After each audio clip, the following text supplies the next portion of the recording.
Apa kabar kalian semua? Semoga kalian semua dalam keadaan sehat. Amin.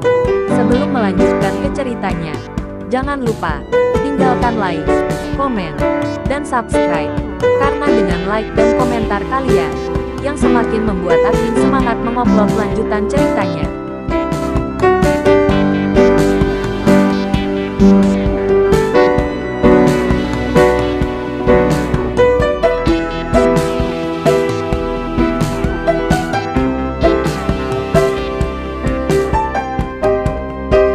Episode 403. Kisah Aditya, anak bos besar yang berpura-pura miskin. Johnny masih tahu betapa sengitnya Leo saat ini. Ketika dia melihat Leo hendak bergegas, dia merasa sedikit panik. Dengan cepat meraih lengan Felicia, Johnny telah menyeret Felicia ke jendela. "Jika kamu berani maju, aku akan mendorong Felicia ke bawah dan melemparkannya sampai mati."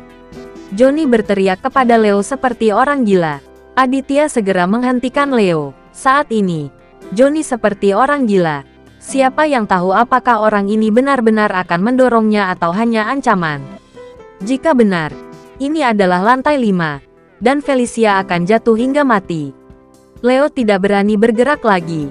Demi keselamatan Felicia, Leo hanya bisa menahannya untuk saat ini. "Haha, sepertinya kamu cukup bijaksana. Aditya, ayo kita bicara." Johnny mencibir dan menatap Aditya dengan marah. Aditya juga tidak bisa berkata-kata terhadap Johnny. Orang ini benar-benar mampu menjadi monster. "Oke, apa yang ingin kamu bicarakan?" Aditya dengan sabar menangani Johnny. Tentu saja, Aditya juga sangat cemas. Dia memikirkan cara menyelamatkan Felicia. Pasti tidak akan berhasil jika dia bergegas maju dengan gegabah, karena ada begitu banyak anggota klub api merah yang menghalanginya. Dan Johnny punya cukup waktu untuk mendorong Felicia ke bawah. Jadi dia hanya bisa menahannya untuk saat ini.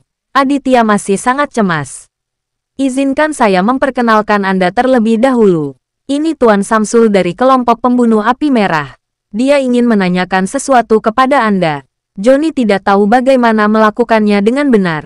Saat ini, dia menunjuk ke pria berkulit putih alisnya duduk di tempat tidur. Dan pemuda itu berkata kepada Aditya, "Tuan Samsul, dari mana lagi nama Tuan Samsul? Orang ini baru berusia paling banyak 40-an. Mengapa Tuan Samsul ada di sini?" Aditya memandangi orang yang berpura-pura memiliki alis putih yang duduk di tempat tidur. Merasa sangat tidak bisa berkata-kata. Yang disebut Tuan Samsul berdiri dan ketika Johnny memperkenalkannya, dia memandang Aditya dengan bibir melengkung dan berkata, "Namamu Aditya, kan? Saya akan memastikan kamu mati malam ini. Nama saya Samsul. Saya adalah pembunuh teratas dari kelompok pembunuh api merah." Setelah mengatakan ini, Samsul tampak cukup bangga, menatap Aditya dengan ekspresi jijik di wajahnya. Aditya, apakah dia sedang ingin mendengarkan gertakannya? Pembunuh nomor 1 omong kosong macam apa yang membuat Aditya marah? Aditya tidak keberatan membunuhnya. "Oke, apa yang ingin kamu tanyakan padaku? Yang terbaik adalah bertanya langsung." Aditya memandang Samsul, ujarnya dingin. Melihat Aditya masih bisa begitu tenang, Samsul juga sedikit terkejut. Karena Samsul biasanya membunuh orang dan menjual barang. Aura pembunuhnya sangat kuat. Kebanyakan orang secara naluriah akan merasa takut ketika melihatnya. Tapi Aditya sama sekali tidak takut padanya. Sebaliknya Aditya begitu tenang hingga dia tidak bisa mempercayainya. "Oke, nak. Kamu punya keberanian. Apakah kamu tertarik bergabung dengan kami? Jika kamu ingin bergabung, aku bisa menerimamu." Samsul bertanya pada Aditya dengan arogan. "Dari mana kamu mendapatkan semua omong kosong ini?" Aditya bertanya pada Samsul dengan dingin. Tidak sabar. Mata Samsul tiba-tiba melebar. Bagaimana dia bisa membayangkan Aditya berani berbicara dengannya seperti ini? "Sialan. Kamu anak yang ceroboh. Baiklah, izinkan aku bertanya padamu. Apakah kamu pernah melihat tuan muda kami?" Samsul mengatakan ini. Matanya penuh dengan keganasan. Dan dia menatap Aditya dengan tajam. Itu seperti jika dia bisa melihat semuanya melalui mata Aditya. "Ahmad." Aditya sama sekali tidak asing dengan gelar ini. Ahmad dipanggil "Tuan" oleh orang-orang klub api merah. Dan Ahmad secara pribadi mengakui kepada Aditya bahwa dia adalah putra bos klub Api Merah. Bos dari kelompok pembunuh Api Merah sebenarnya adalah seorang wanita, Ibu Ahmad. Benar atau tidaknya? Aditya belum yakin. Maksudmu Ahmad? Aditya mencibir dan bertanya pada Samsul. Mata Samsul berkilat dan dia berkata dengan cemas, itu benar. Tuan muda kami Samsul membantu seorang pria bernama Ruben datang ke kota Manado untuk menyelesaikan masalah dengan Anda. Pernahkah Anda melihatnya? Ya, tidak hanya dia melihat. Dia masih di tanganku. Aditya tidak menyembunyikannya. Dan langsung berkata dengan Samsul, ini. Samsul terkejut. Ahmad adalah tuan muda dari kelompok pembunuh Api Merah dan memiliki status yang sangat terhormat. Sekarang dia jatuh ke tangan Aditya.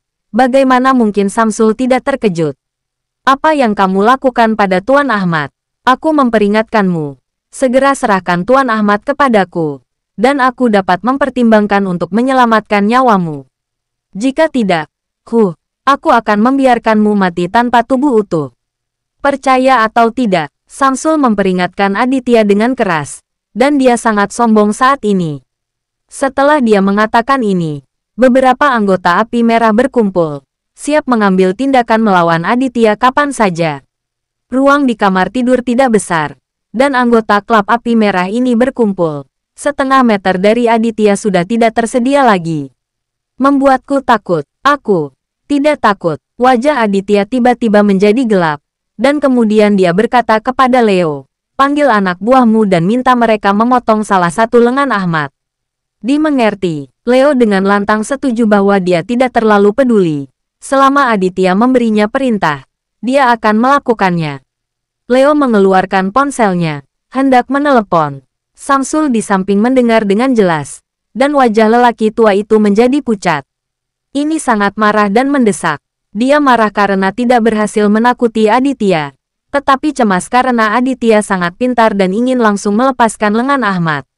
Jika Ahmad kehilangan lengannya, segalanya akan menjadi serius. Dan dia, Samsul, tidak akan bisa lepas dari keterlibatan. Meskipun dia berpikir demikian dalam hatinya, tidak ingin Aditya menangkapnya. Beraninya kamu, anak laki-laki bernama Aditya. Jika kamu berani melakukan ini, apakah kamu yakin aku akan mengulitimu? Samsul memutar kelopak matanya dan memperingatkan Aditya dengan kejam. Bagaimana Aditya bisa takut pada orang ini? Melihat Samsul berani menjadi begitu sombong, Aditya berkata kepada Leo, suruh saudara-saudara melepaskan satu kaki lagi dari Ahmad. Ya, Leo langsung setuju. Jangan, Aditya, ayo kita bicara pelan-pelan jika ada yang ingin kita selesaikan. Samsul benar-benar panik. Bukan saja dia tidak menakuti Aditya, tetapi dia benar-benar membuat Aditya meningkatkan taruhannya dan memberi Ahmad satu kaki lagi. Halo. Apakah kamu memenuhi syarat untuk bernegosiasi dengan Tuan Aditya? Leo menunjuk ke arah Samsul dan memarahinya. Wajah Samsul pucat, dan dia sudah gemetar karena marah. Dia adalah pembunuh nomor satu dari kelompok pembunuh Api Merah. Bahkan Ibu Ahmad sangat sopan padanya, dan orang lain tidak berani memprovokasi dia. Tapi dia tidak menyangka Leo akan mengarahkan mukanya ke arahnya dan memarahinya. Namun Samsul tidak berani terjatuh, karena wajah Aditya saat ini seberat air, dan dia bisa membunuh Ahmad kapan saja. Oke, kalau begitu biarkan Tuan Aditya memberitahuku. Bagaimana Tuan Aditya bisa melepaskan Ahmad? Samsul tidak sombong seperti sebelumnya, dan sekarang dia menahan diri dan berkata kepada Leo. Leo memandang Aditya, dan Aditya melambaikan tangannya, menunjukkan bahwa dia sebaiknya tidak melakukan panggilan ini dulu. Suruh orang-orangmu keluar dan jongkok. Aditya menunjuk ke arah anggota Api Merah di depannya dan berteriak kepada Samsul. Bersambung.